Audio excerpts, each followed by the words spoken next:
How's it going, guys? Sam here, and today I'm just making a video talking about the Bayonetta games, the ones that specifically on the Switch.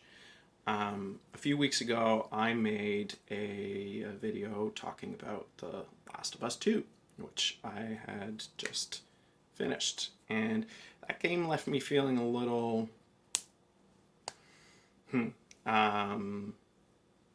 confuddled, confused.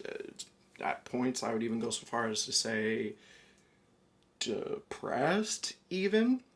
So it goes without saying that when I was looking for a new game to play, I was looking for something a little lighter in tone.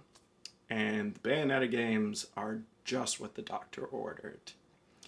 Now, I'm just going to give you guys a bit of a heads up. This is going to be somewhat of a shorter video, a little bit less thought-provoking than my Last of Us Part 2 video, because while the Last of Us games and the Bayonetta games are completely different in tone and where they sit on the video game spectrum, the Bayonetta games are a little bit less thought-provoking when it comes to their story, and they're a little bit more tongue-in-cheek and knowingly over the top. All right? But with that, let's get started. Now, if you haven't played the Bayonetta games, they've been out for a while, but that's okay. I haven't played them before now. They are two games by a game studio called Platinum Games. They're known for other games like Nier Automata, Vanquish, which is another great game, and the more recent Astral Chain, which also came out on the Switch. They follow the central character Bayonetta, or Cereza, depending on what you prefer. For the purpose of this video, I'm going to call her Bayonetta, because that is the name of the games. And she is a member of an order of sorceresses called the Umbra Witches, which, as you might expect, they dabble a little bit in the dark arts, and they're in opposition to this other group called the Lumen Sages. Blah, blah, blah. Light versus dark, good versus evil, and so on and so forth. You know how it goes. So, in Bayonetta 1, in particular, she is fighting against some very monstrous, ugly-looking angels, and she starts off equipped with 4 pistols. 2 that she has on in each hand, and 2 that are, well, they're the heels to her stilettos. You know, so just it's perfectly normal battle equipment. Nothing wrong with that. Yeah, perfectly normal. And as the story goes on, she gains access to other weapons like a katana, a whip, a dual shotguns, and a bunch of other weapons. But I'll be honest with you, once I got the katana, I stuck with it. It was really fast, does a lot of damage, and it was my jam. I loved it. But yeah, in the event where things get really out of hand and the weapons just aren't doing enough damage, Bayonetta can also summon demonic assistance through portals that she creates with her hair, which just so happens to be what her clothing is made of. Just think of it sort of like the Venom symbiote, only it's her hair. Again, just perfectly normal. Nothing wrong with that. Nothing to raise an eyebrow over. Yeah, nope, it's perfectly fine. And now, I'll be honest with you, I didn't pay a lot of attention to the story in these games, because, let's be real, if you're playing the Bayonetta games, you're not playing them for the story. You're playing it for the ridiculous, over-the-top, action-packed, ass-kicking gameplay, which they have in droves. But what little I gleaned from the story of the first one was Basically, Bayonetta possesses something called the left eye of the world. And the leader of the Lumen Sages that you're fighting against, he possesses the right eye of the world. And when the two come together, it can summon forth or resurrect Jubileus, which is basically the god of this game's universe. And when Jubileus comes forth, he does some stuff. The game never really says why the Lumen Sages are trying to resurrect Jubileus, what Jubileus has to offer, what he's going to do once he or she or it comes back into creation. But it didn't matter, because what and all that ended up happening is I got to punch a giant god in the face into the sun with a giant demon lord goddess created from my hair. What more do you need? In Bayonetta 2, I paid even less attention to the story because the gameplay is so much faster, more responsive to your inputs. It's more badass, more freaking ass kicking. It's just so much more responsive.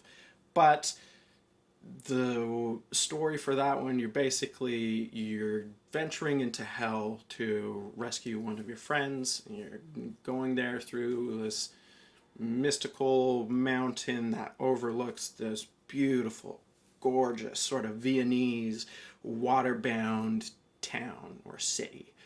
And once you rescue your friend, you have to journey to the mountaintop to rescue a new friend from his evil counterpart, or evil version of himself. Sort of like a Dark Link type thing. And that's it. That's the story for number 2. Okay? Now, in comparing Bayonetta 1 and Bayonetta 2, nothing compares in like holy shit badassery to the fight against basically God at the end of the first game. Nothing comes close to topping that in Bayonetta 2. However, the gameplay in general, the music, and the weapon choices that you get in Bayonetta 2 far exceed what you get in the first game, in my opinion. Again, this is all based on my opinion.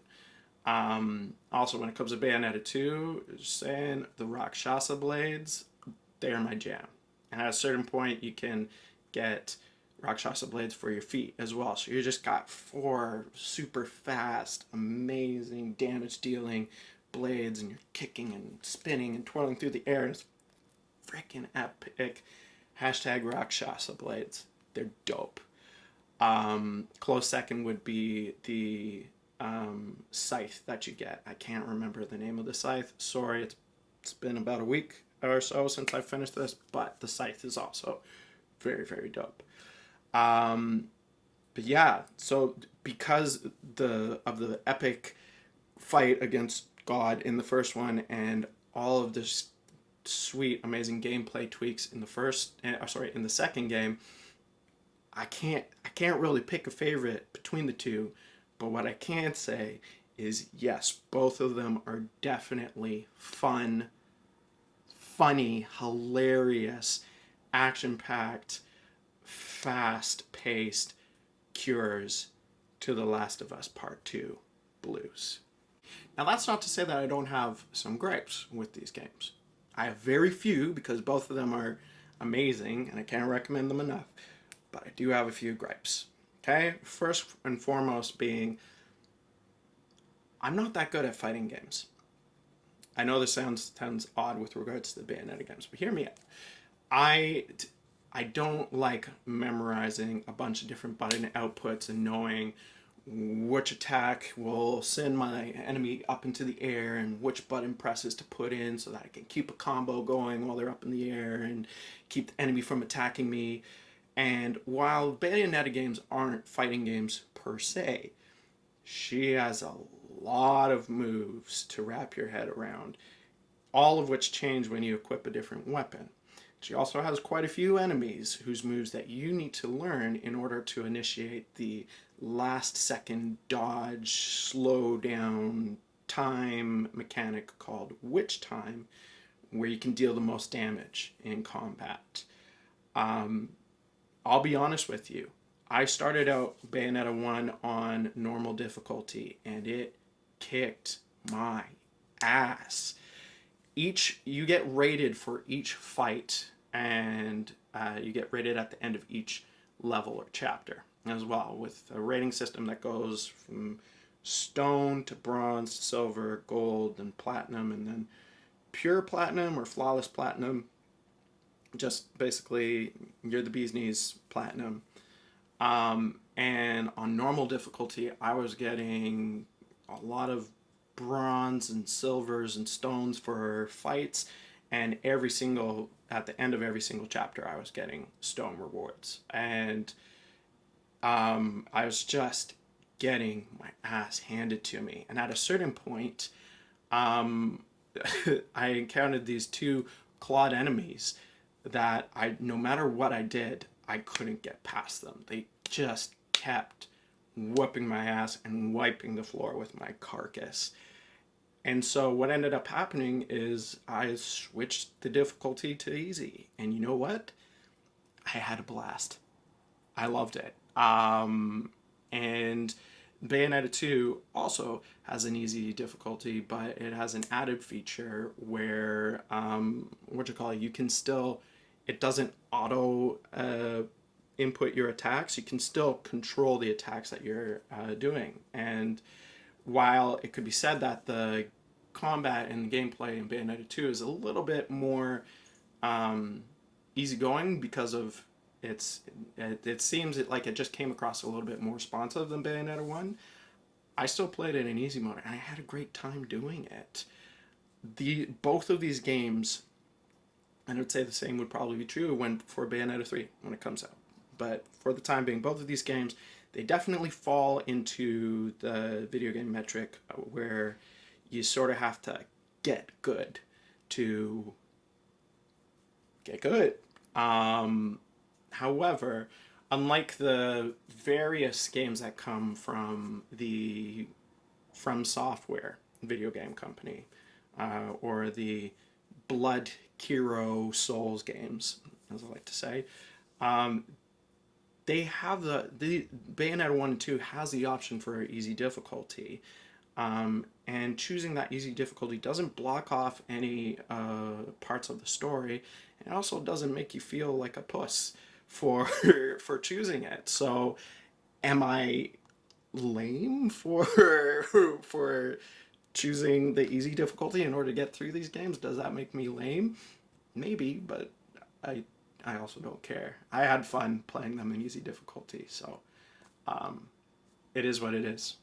My second and final gripe with these games is specific to Bayonetta 2 itself, and that is Bayonetta's shorter hairdo. Um, does it look better than her ridiculous updo in the first game? Absolutely. I'm not blind. It 100% looks better.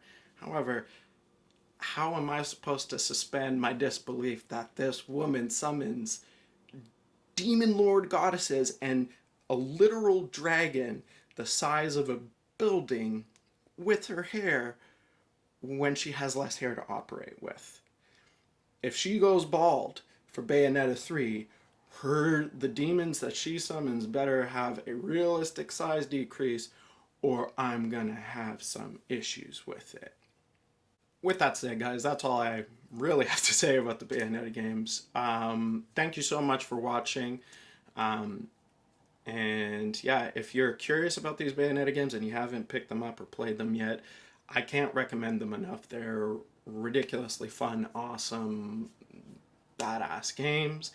And if you have played them before, what do you guys think about them? Do you guys think that these games portray its feminine heroes favorably? Or do you think thoughts like that have have a place or really belong in silly games like the Bayonetta series? Tell me what you think. I'd love to hear of it. Also, if you haven't seen the last video I posted, I made a video about The Last of Us Part 2, closer to when it came out, back when I had much longer, more awful looking hair. So yeah, if you have time, feel free to give that a watch, or don't. And yeah, have a wonderful day, guys. Stay safe, and I'll see you later. Bye for now.